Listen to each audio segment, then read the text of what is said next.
Fulbert. Bonjour, je m'appelle Data Touré, je suis élève de 3e. Bonjour, je m'appelle Kavlet Lavesti, j'ai 14 ans et je suis élève de 3e dans le collège Victor Hugo.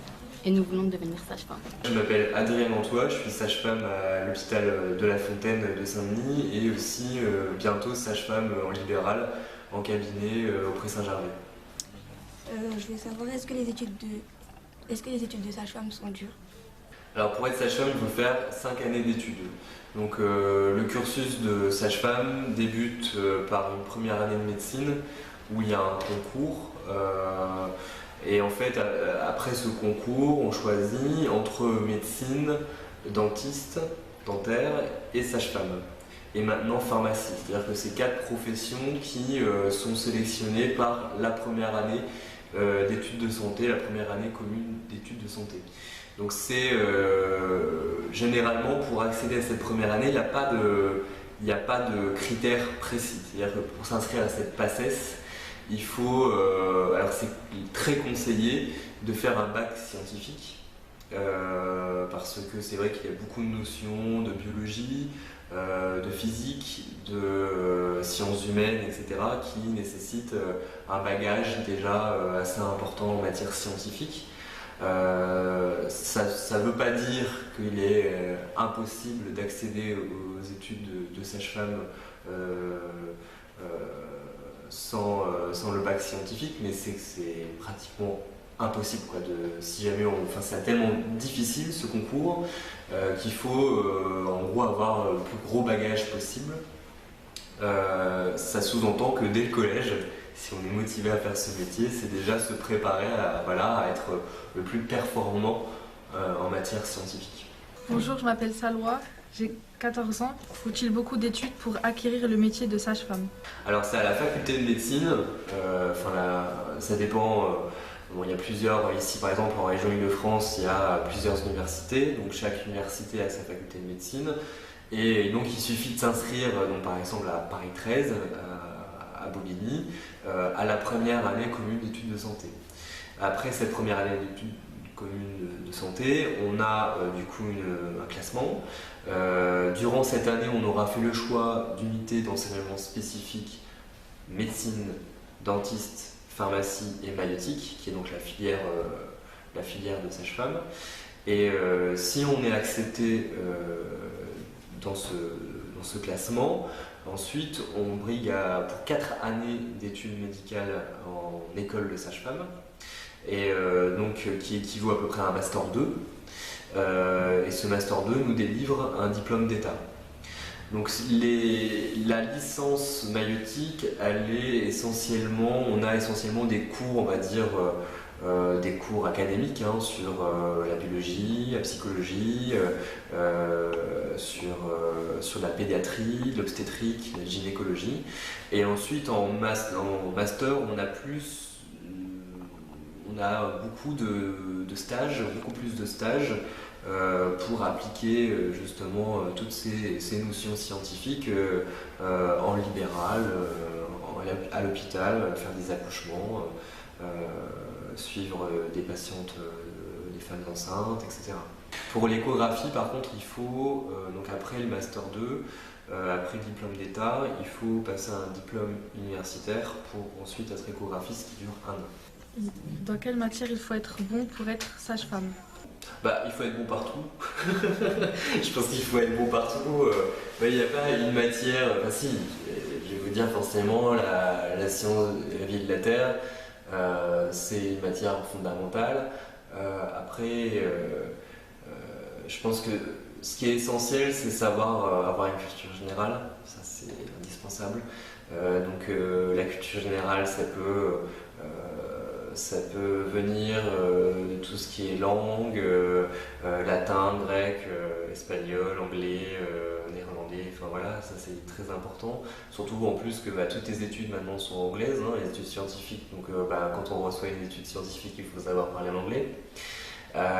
Ensuite, pour tout ce qui est français, c'est indispensable de pouvoir s'exprimer avec un bon français, même écrire, quand on écrit une lettre à un confrère ou à une consoeur, il faut qu'il n'y ait pas de faute d'orthographe, hein, c'est indispensable. Ensuite, pour tout ce qui est mathématiques, il y a des dosages, il y a des médicaments, on prescrit des médicaments, donc c'est important aussi d'avoir on va dire une culture algébrique qui soit en bonne et due forme. Après, c'est vrai qu'on ne demande pas à ce que ce soit des savants, mais les études nécessitent. Enfin, il y a la biophysique, etc. Donc c'est une matière en médecine qui est assez costaud. La physique, c'est quand même une matière qui nécessite un investissement. Donc ça demande une capacité de mémoire. Je pense que ça c'est... Ouais, donc il faut déjà au collège s'exercer à savoir les cours. Donc ça nécessite déjà, si les gens sont motivés à faire ça, qu'ils aient une discipline d'apprentissage, on va dire, la plus optimale possible. Je sais tous les cours, je révise tous les mois, je revois ce que j'ai vu, et puis ensuite, comme ça, je gagne du temps. Enfin, ça nécessite une organisation, quoi. Quand on est en cabinet, quand on est à l'hôpital, il faut être organisé. Ça, c'est indispensable. On ne peut pas courir dans tous les coins, sinon on peut mettre en danger quelqu'un. Donc cette discipline-là, ça peut s'acquérir dès le collège. Mais moi, j'étais pas parfait au collège. Je vois de là. Enfin, je pense que j'ai appris des choses sur le tas aussi. Il n'y a pas qu'au collège qu'on apprend à être organisé aussi. Ça peut être au niveau associatif, ça peut être au niveau dans un club de sport, ce genre de choses. Mais c'est important, je pense, d'avoir cette dynamique. Déjà, si vous êtes motivé à faire un cursus médical, même un cursus paramédical, ayez à l'esprit d'avoir cette discipline. Comment se passe une journée de sage-femme? Une journée en salle de naissance. Du coup, on arrive, on a les sages-femmes de garde, donc généralement les 3 sages-femmes de garde en salle de naissance, avec une sage-femme aux urgences. Donc tout dépend où on va. Donc aux urgences, on arrive, on voit les patientes qui attendent en salle d'attente, et puis on essaie de prioriser les patientes en fonction de leurs circonstances. Ensuite, on a en salle de naissance, on fait les transmissions. Donc l'équipe de nuit ou l'équipe de jour nous dit voilà ce qui s'est passé, les patientes qui sont encore en salle, qu'est-ce qu'elles ont, qu'est-ce qu'on a fait, etc. Et comme ça, du coup, on a les transmissions, donc ça dure une demi-heure. Et ensuite, on a à charge plusieurs patientes qu'on suit durant leur travail. Donc le travail, c'est les contractions. Donc on regarde la dilatation du col. Voilà, c'est un détail. Je ne sais pas si je vais rentrer dans ce détail-là, mais voilà, on a plusieurs éléments. On surveille le travail jusqu'à l'accouchement. Et après l'accouchement, on a le suivi postpartum, ce qu'on appelle. Donc on vérifie s'il n'y a pas un risque hémorragique, et on vérifie aussi l'état du nouveau-né, voir comment il s'adapte à la vie extra-utérine. Quels sont les risques du métier? Le plus gros risque lors d'un accouchement, c'est l'hémorragie. Après l'accouchement, c'est généralement après la délivrance, parce qu'il y a le placenta qui fait l'intermédiaire entre la maman et le bébé, et qui permet au bébé de se nourrir et d'avoir de l'oxygène. Le bébé ne respire pas dans le ventre de sa maman, il a de l'oxygène via le sang maternel. D'accord ? Et donc c'est le placenta qui est une sorte de filtre, et qui va donc donner les nutriments qui sont dans le sang de la maman, et qui vont, grâce au cordon, aller jusqu'au bébé. Et ensuite le bébé va développer son système nerveux, son système musculaire, son tissu adipeux, ses graisses, en fonction des nutriments, en fonction du sang maternel. Donc après, quand le bébé est né, donc du coup le cordon reste attaché au placenta, qui lui-même est encore attaché sur l'utérus de la maman.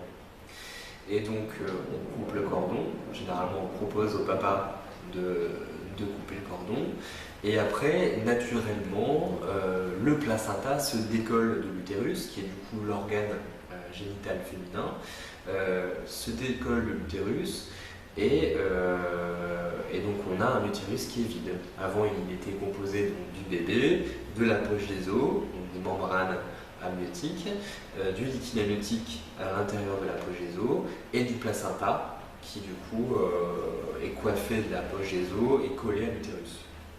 J'ai pas de plaquette encore, j'aurais pu vous montrer mais ça aurait été un peu plus simple.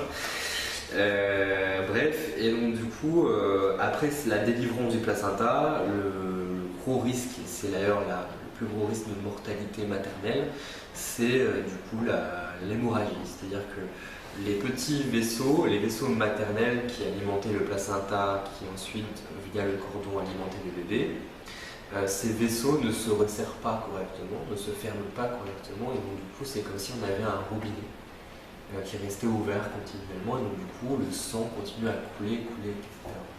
Donc on a des moyens thérapeutiques, on a le moyen de justement contrôler cette situation, mais malgré tout ça nécessite d'avoir des outils, nécessite d'avoir un suivi hospitalier. Donc c'est pour ça que c'est rare, c'est pas quelque chose qui arrive tout le temps, tous les jours, mais ça reste un gros risque quand même.